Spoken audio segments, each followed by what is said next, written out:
अत्यंत सुंदर अशी आजची सकाळ आहे.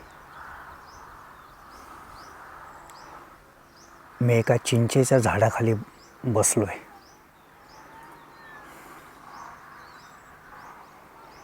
तुम्ही जर पाठीमागं बघितलं तर हे माझं शेत आहे. शेजारी कडवळ लावलंय. पाठीमागं अजून काही चिंचेची झाडं आहेत. शेजारी जांभळ आहे.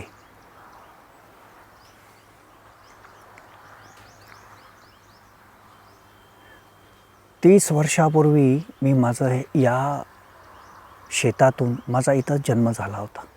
मी इथून पुण्याला फर्ग्युसन कॉलेजमध्ये पदवीचं शिक्षण घेण्यासाठी गेलो होतो आणि तिथंच थांबलो. Almost 30 years has gone. 30 वर्षानंतर मी पुन्हा इथं तात्पुरत्या कारणापोटी आलो तर मला खरंच बरं वाटायला लागलं आहे. इतकी सगळी मोकळी हवा आणि एकांत आणि पक्ष्यांची गाणी, कुणाचा कसलाही डिस्टर्बन्स नाही. शहरातला जो गोंधळ असतो तो नाही.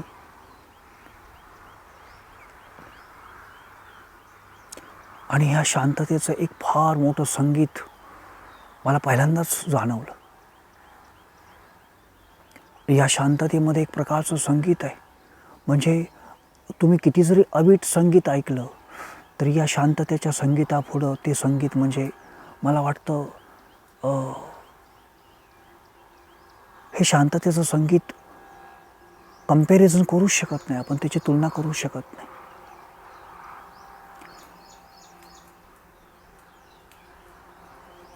म्हणून मला वाटलं की तुमच्याबरोबर आता मी काहीतरी शेअर करेन, काहीतरी आपण बोलूया. हा माझा पहिलाच व्हिडिओ माझ्या शेतातून.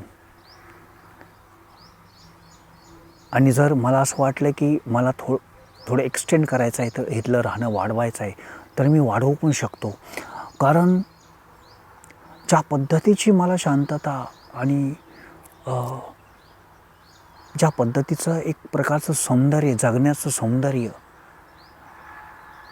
इथे शेजारी विहीर आहे आणि मी त्याच्यात सकाळी आंघोळ केली. म्हणजे अक्षरशः पोहलो तर तो माझ्यासाठी स्विमिंग पूल ठरला. आणि काय विचार नका, माझ्या आनंदाला पारावार उरला नाही.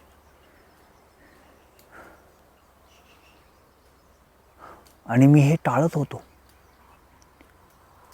ही पक्ष्यांची गाणी, हे सौंदर्य, ही शांतता, ही स्वच्छता, रान हा शब्द, चल शेतात जाऊ, रानात जाऊ, हा जो प्रकार आहे तो मी विसरून गेलो होतो. तर आज मला असं वाटलं की आपण एक व्हिडिओ बोलू आणि आपल्या मातीतला आपण मराठीतून बोलू. जर मला बोलायचं असेल तर नंतर काही व्हिडिओज मी इंग्लिशमधून, हिंदीमधून करेन. पण पहिला व्हिडिओ हा मराठीतून आपल्या मातीचा व्हिडिओ बनवू.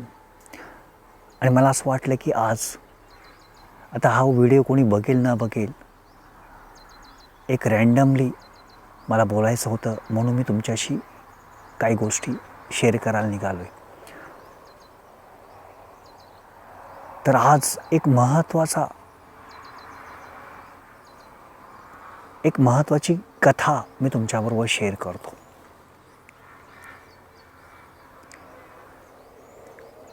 एक राजा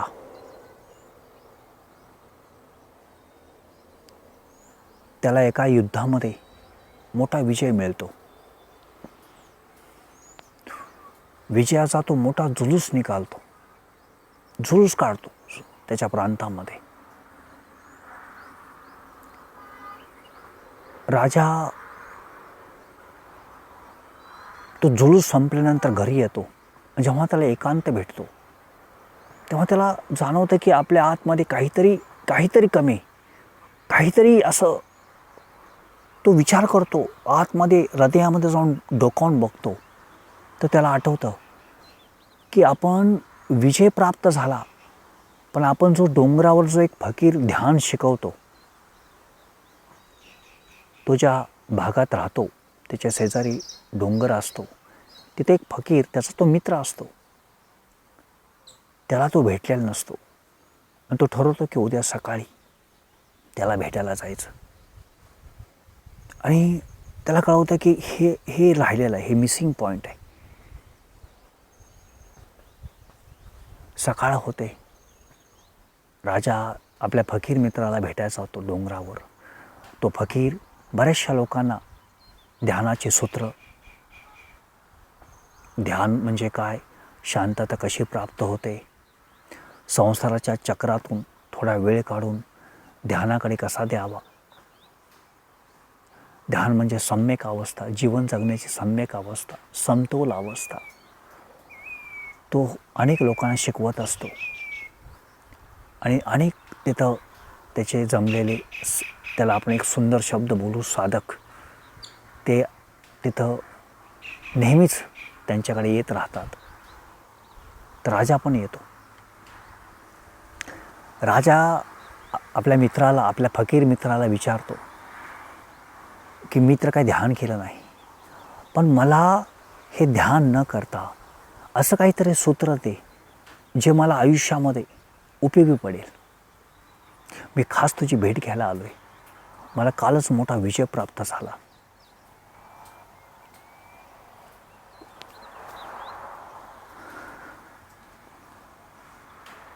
फकीर म्हणतो की ध्यानाशिवाय तुला कुठलं सूत्र देणं कठीण आहे, तरी पण मी प्रयत्न करतो. पण ध्यान हे अल्टिमेट. तुला ध्यान केलं पाहिजे, पण जर तुला असं वाटतंय की ध्यान न करता एखादं सूत्र मी द्यावं, तर मी देतो.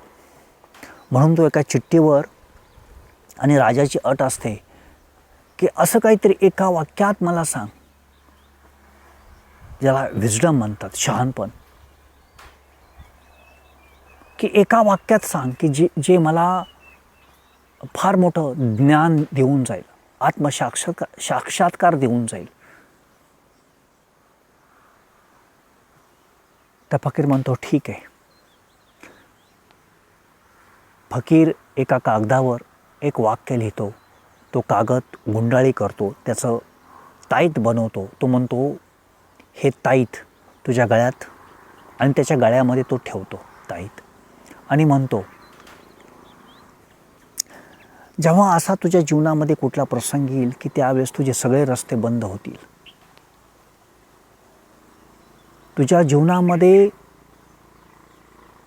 तुला कुणीच मदत नाही करणार, आणि तू अत्यंत अशा परिस्थितीमध्ये असशील की समोर तुझ्या मरण आहे आणि तुझे सगळे रस्ते बंद आहेत, तुला कुणी वाचवू शकणार नाही. तर त्या क्षणामध्ये तू हे ताईत उघड आणि त्याच्यातला जो सूत्र लिहिलं आहे मी, ध्यान सूत्र, ते तू वाच. जर ते तू वाचलंस तर तुला ध्यानाचा अर्थ कळेल. ध्यान का आहे, ध्यान का शिकवलं जाणं गरजेचं आहे, याचा तुला साक्षात्कार होईल. आपल्या भारत देशामध्ये, भारतवर्ष या भूमीमध्ये हजारो संत होऊन गेले, ज्यांनी ध्यानाचा शोध लावला. असा शोध लावला की त्यांना कळून गेलं की जशी झाडाची मुळं ही जमिनीच्या खाली प्रत्येक क्षणी कार्यरत आहेत, काम करत आहेत, चुपचाप काम करत आहेत.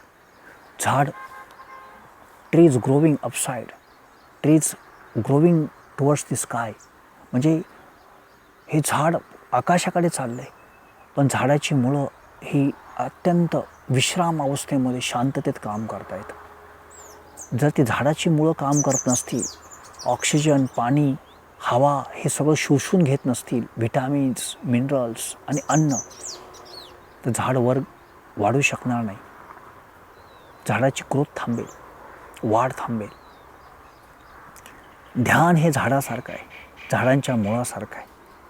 ते अत्यंत शांततेमध्ये तुला अन्न पुरवतं, हवा पुरवतं, ऑक्सिजन पुरवतं, ज्ञान पुरवतं, शहाणपण पुरवतं, शांतता पुरवतं. म्हणून कुठल्याही तुझ्या अशा क्षणी तुला असं वाटेल की सगळे रस्ते बंद आहेत, सर्व दरवाजे बंद आहेत, तुला कोणी मदत नाही करू शकणार, त्या क्षणी हे ताईत ओपन कर. असं वाटेल की तुझ्यासमोर मृत्यू आहे, आता कुणीच माझं ऐकू शकणार नाही आणि आता या क्षणी आपलं सगळं संपणार आहे, त्या क्षणी ते उघड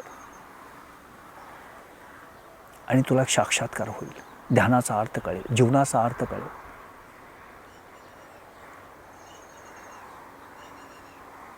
राजाला असं वाटलं की आपल्या जीवनामध्ये असा कुठला प्रसंग येणार आहे, असं कुठलं काय घडणार आहे की त्या क्षणी सगळे रस्ते दरवाजे बंद होतील. प्रत्येक राजाला असं वाटतं, प्रत्येक राजाला वाटतं ही आपली जी खुर्ची आहे ती कायमस्वरूपी आहे, ती कधी बदलणार नाही, आपल्या खुर्चीवर दुसरा कोणी बसणार नाही, आपल्याला मरण नाही आहे. तुम्ही ययातीची जर कथा वाचली असेल, वि स खांडेकरांची ययाती नावाची कादंबरी मी माझ्या स्कूल कॉलेजच्या जीवनामध्ये इथं पंढरपूरला असताना वाचली होती. त्याच्यातला तो ययाती, त्याची जी सेक्शुअल अर्ज असते की त्याला शेवटच्या क्षणापर्यंत संभोगामध्ये त्याचा रस टिकून असतो.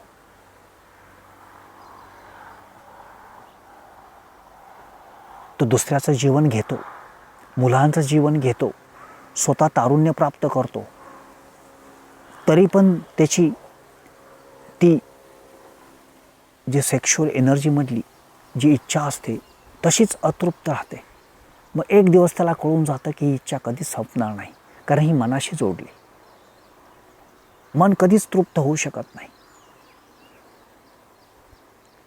तसं प्रत्येक राजाला वाटतं की आपली खुर्ची कधीच जाऊ शकत नाही, आपण हे अखंडपणे राजा आहोत, आपल्यावर कुठलाही बाका प्रश्न प्रॉब्लेम अडचण येऊ शकणार नाही. तर राजाला असंच वाटलं.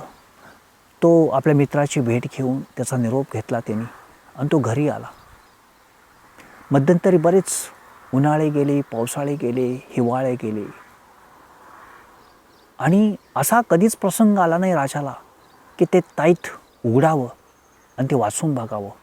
कारण अट एकच होती की ज्या वेळेस तुझ्या पुढं अशी परिस्थिती येईल की तुझे सगळे रस्ते बंद होतील, तुला कोणी मदत नाही करू शकणार आणि मृत्यू समोर येईल, तेव्हा ते उघड. पण म्हणतात ना, कालचक्रापुढे आणि वेळेपुढे, निसर्गापुढे कुणाचं काही चालत नाही. म्हणून काही संतांनी असं म्हटलं आहे की जे जैन फकीर होऊन गेलेत त्यांनी सांगितलं की इथं कुठला ईश्वर नाही आणि कुठला राक्षससुद्धा नाही, तर इथं फक्त कालचक्र आहे. कालचक्र जीवनाचं, समय आणि निसर्ग ह्या दोघांचा मिलाप. नाही इथं कुठं ईश्वर आहे, नाही इथं कुठं राक्षस आहे, नाही, हे कालचक्र आहे, समयाचं चक्र आहे. त्याला निसर्गामध्ये अस्तित्वामध्ये हे संबंध अस्तित्व आहे, याच्यामध्ये समयाचं चक्र फिरत राहते, कालचक्र. काय सुंदर शब्द आहे बघा ना, कालचक्र. राजाला वाटलं की असा कधी प्रसंग येणार नाही आणि आपण ते उघडू की नाही, असाही त्याला प्रश्न पडला. पण परिस्थिती बदलते आणि खूप वर्षानंतर एका दुसऱ्या राजाचं आक्रमण होतं आणि दुसऱ्या राजाच्या शक्तीपुढे हा राजा फार छोटा ठरतो आणि ह्या राजाचं राज्य निघून जातं आणि तो राजा दुसरा राजा युद्ध जिंकतो आणि ह्या राजाला आपलं ठिकाण, आपला राजवाडा सोडून पळून जावं लागतं. असा प्रसंग येतो की राजा लपण्यासाठी जागा शोधतोय. त्याच्या शत्रू पक्ष जो असतो, शत्रू पक्षाचे जे सैनिक असतात ते राजाला शोधत असतात की राजा कुठं आहे, राजासाठी सर्वजण सगळ्या वाटा शोधत असतात की कुठं सापडतोय का. आणि राजा त्याचा घोडा धावत धावत धावत एका तो गुफेत येतो. तो म्हणतो की आता ह्या गुफेमध्ये तात्पुरता आपण आश्रय घेऊ, पण जर त्याचे सैनिक इथं येतीलच, पण दुसरा कुठलाच मार्ग नसतो त्याच्या पुढं त्या गुफेमध्ये लपण्याशिवाय. म्हणून राजा तात्पुरता त्या गुफेमध्ये जाऊन आश्रय घेतो. एकटाच असतो. तो घोडा दूरवर लावतो आणि पळत पळत पळत पळत गुफेमध्ये येऊन गुफेमध्ये तो लपून बसतो.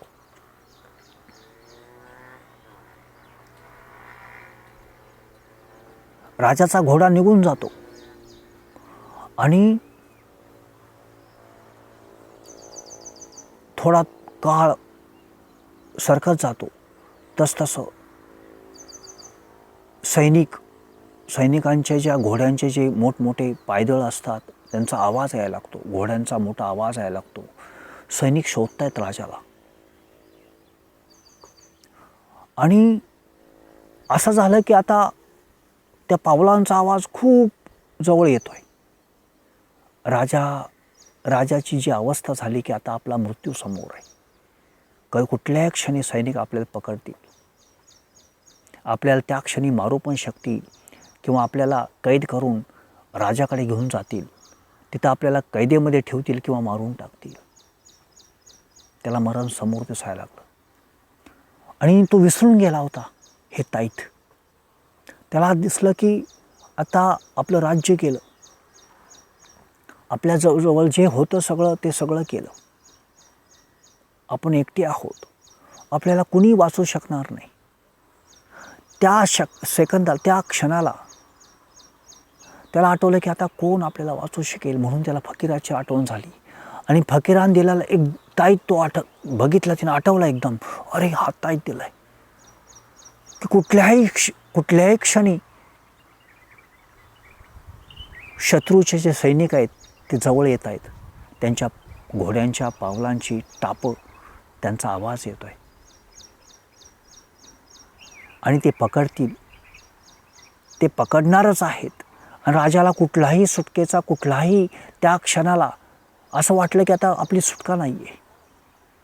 आपण या क्षणी आपल्याला मारलं जाईल किंवा आपल्याला पकडून कैदेत टाकलं जाईल किंवा तिथं मारलं जाईल. त्या क्षणी राजाला तो ताईत जो त्याच्या फकीर मित्रांनी दिलेला आठवतो आणि तो ताईत काढतो आणि बघतो. आणि त्याच्यातली जी चिठ्ठी असते ती चिठ्ठी काढतो. त्या चिठ्ठीवर लिहिलेलं असतं, हे सुद्धा निघून जाईल. दिस टू विल पास. नीट ऐका, हे सुद्धा निघून जाईल, ज्याला इंग्लिशमध्ये आपण म्हणतो दिस टू विल पास. हिंदीमध्ये म्हणतो की ये भी चला जाएगा. तर जेव्हा तो वाचतो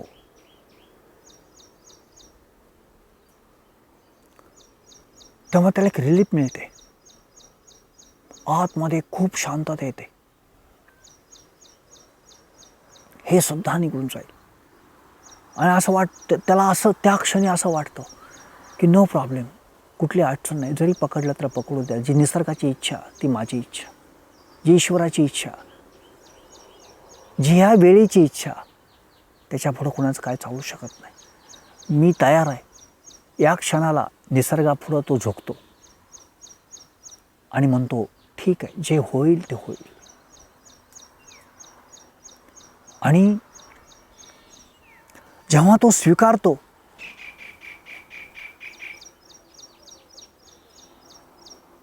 तो क्षण स्वीकारतो.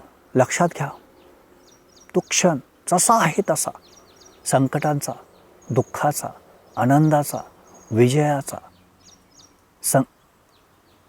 अडीअडचणीचा, आणि तो स्वीकारतो. स्वीकार भाव. विचार करा, त्या सेकंदामध्ये त्याचं संपूर्ण शरीर, त्याचे विचार, त्याचं मन, त्याचा आत्मा त्या सेकंदाशी जोडलं जातं. हृदयाच्या त्याच्या धडकण्याशी जोडलं जातं, धडकण्याशी जोडलं जातं, निसर्गाशी तो जोडला जातो आणि त्याला एक फार मोठी अशी शांतता मिळते की दिस टू विल पास, हे सुद्धा निघून जाईल. आणि त्याचा असा जेव्हा मनाचा आणि विचाराचा कौल होतो तेव्हा तो म्हणतो ठीक आहे, जे आता निसर्गाला जे मान्य आहे ते होईल, होऊ द्या.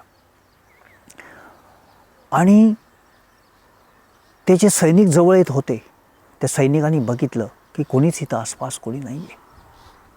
त्या सैनिकांचा जो आवाज जवळ येत होता तो दूर दूर जायला लागला, आवाज हळूहळू दूर जायला लागला.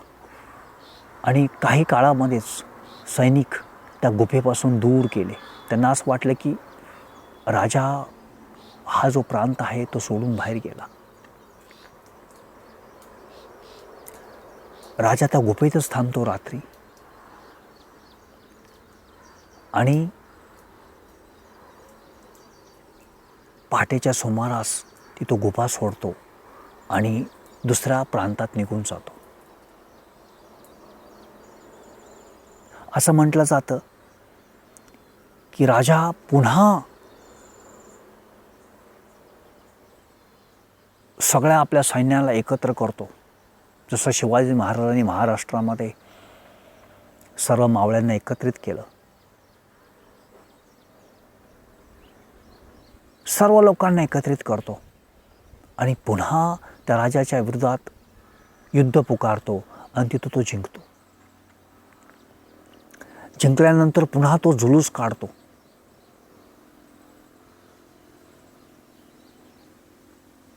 त्या जुलूसाला मात्र हा फकीर आलेला असतो आणि तो फकीर त्या जुलूसामध्ये त्याला सांगतो कानामध्ये. जुलूस चालू असतो, लोक नृत्य करत असतात, आपापले इन्स्ट्रुमेंट संगीताचे वाद्य वाजवत असतात, लोक नाचत असतात.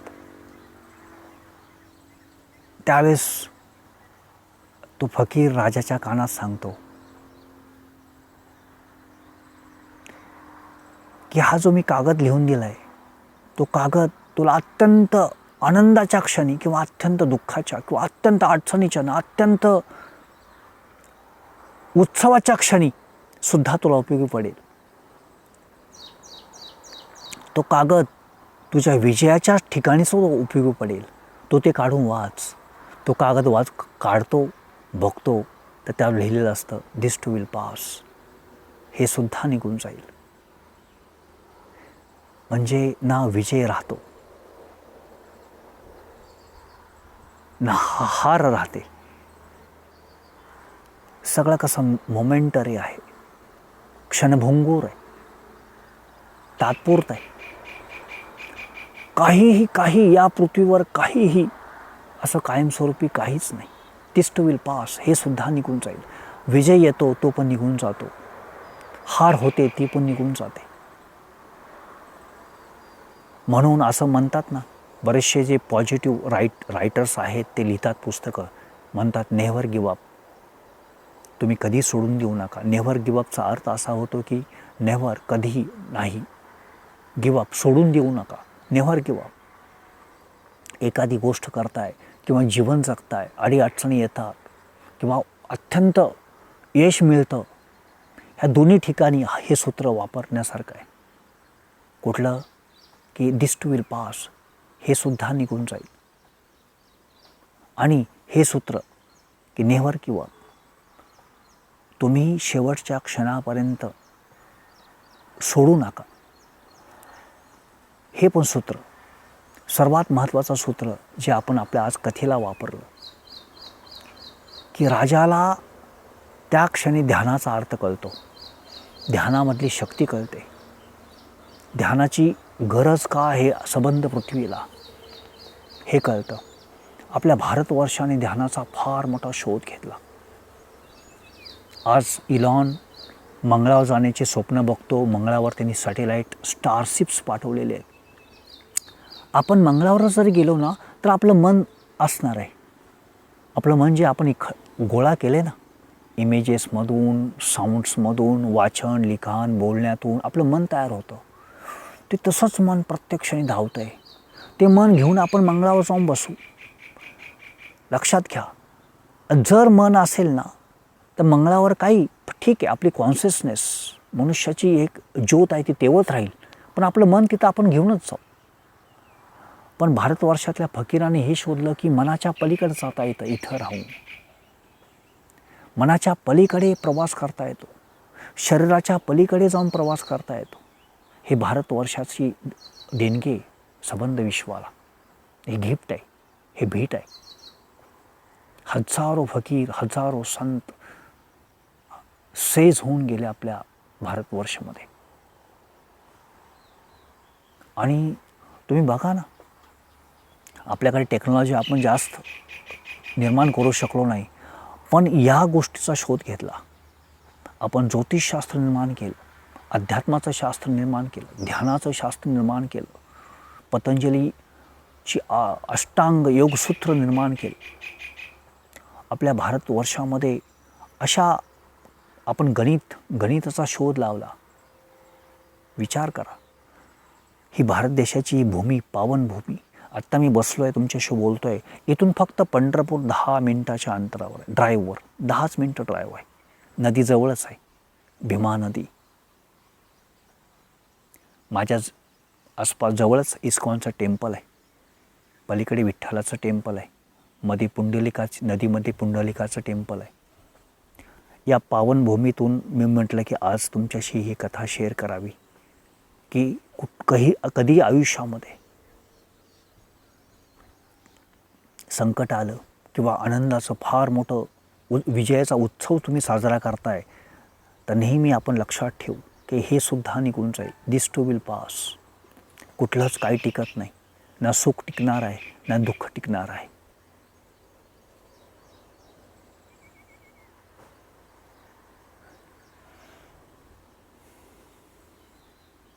तुम्हाला जर ध्यानाबद्दल उत्सुकता असेल तर ध्यानाच्या 112 पद्धती आहेत, 12 टेक्निक्स आहेत, 112 टेक्निक्स आहेत, सूत्र आहेत 112.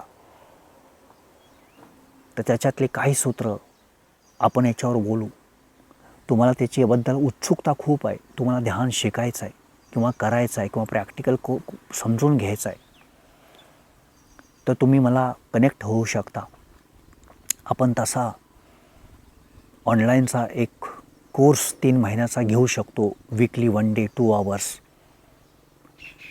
व्हिडिओ व्हॉट्सअप कॉल असेल, टेलिग्राम व्हिडिओ कॉल असेल किंवा गुगल मीटवर आपण तो करू शकतो.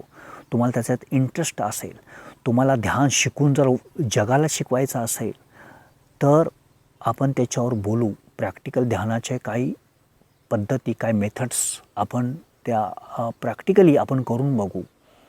तुम्हाला याच्यामध्ये इंटरेस्ट असेल तर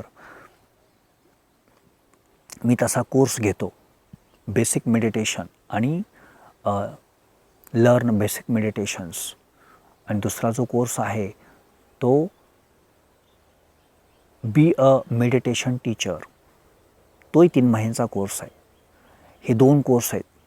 याच्यामध्ये आपण मेडिटेशनच्या काही टेक्निक्स तुम्ही करत जाता आणि त्याच्यामध्ये तुम्हाला ज्या मेडिटेशनमध्ये रस येतो तो मेडिटेशनचा टेक्निक तुम्ही वाढवत नेता आणि त्याच्यामध्ये तुम्ही पारंगत होता. हे एक स्किल आहे, एक कला आहे. जसं आपण पाण्यात पोहतो, पाण्यात पोहण्याची एक कला आहे. एकदा का तुम्ही पोहायला लागला की कुठल्याही पाण्यामध्ये पोहू शकता. ती कला एकदा आली की तुम्ही ती मरेपर्यंत विसरू शकत नाही, ती तुमच्याशी जोडली जाते. जसं आपण सायकल चालवतो, तो पुन्हा 50 वर्षांनी जरी हातात घेतली तर बॅलन्स साधला जातो. लाईक दॅट तुम्ही बॅलन्स विसरू शकत नाही. एकदा का तुम्हाला ध्यानाचं सूत्र कळलं की ते तुम्ही कधीच विसरू शकत नाही. लक्षात घ्या, ते एक टेक्निक आहे, ते एक स्किल आहे, कला आहे. जसं तुम्ही एखादा इन्स्ट्रुमेंट वाजवायला शिकलात, 2 चाकी गाडी, 4 चाकी गाडी, anything like a swimming in the water, like that. त्याच्यासारखी ही कला आहे.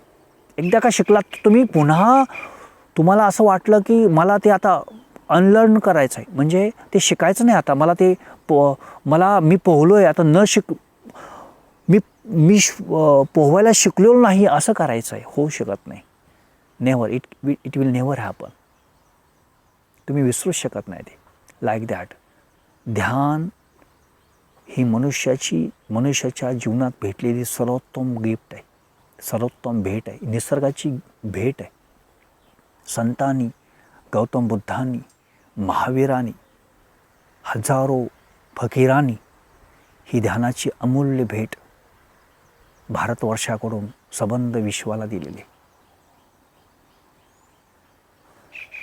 तुम्हाला ध्यानाबद्दल क्युरिओसिटी असेल, उत्सुकता असेल तर मला तुम्ही कनेक्ट व्हा आणि आपण त्याच्यावर पुढं जाऊन 3 महिन्याचा वीकली 1 डे 2 आवर्स असा 3 महिने 10 सेशनचा कोर्स आहे, तो करूया. 10 सेशन कोर्स. मी हा मराठीत बोलतो आहे. आता हे महाराष्ट्राच्या लोकांसाठीच फक्त जाईल, नंतर हिंदीमध्ये इंग्लिशमध्ये बोलेन. माझी इच्छा की युरोपच्या लोकांना जास्त ते याच्यात इंटरेस्ट दाखवत आहे, Europe, America, western countries people. तर I am very thankful to you. या सुंदर ठिकाणी आम्ही तुमच्याशी ही कथा शेअर केली आणि हा पहिलाच माझा शेतातला व्हिडिओ. बघूया कसं पुढं घडतं आहे. या क्षणाला मी थांबतो.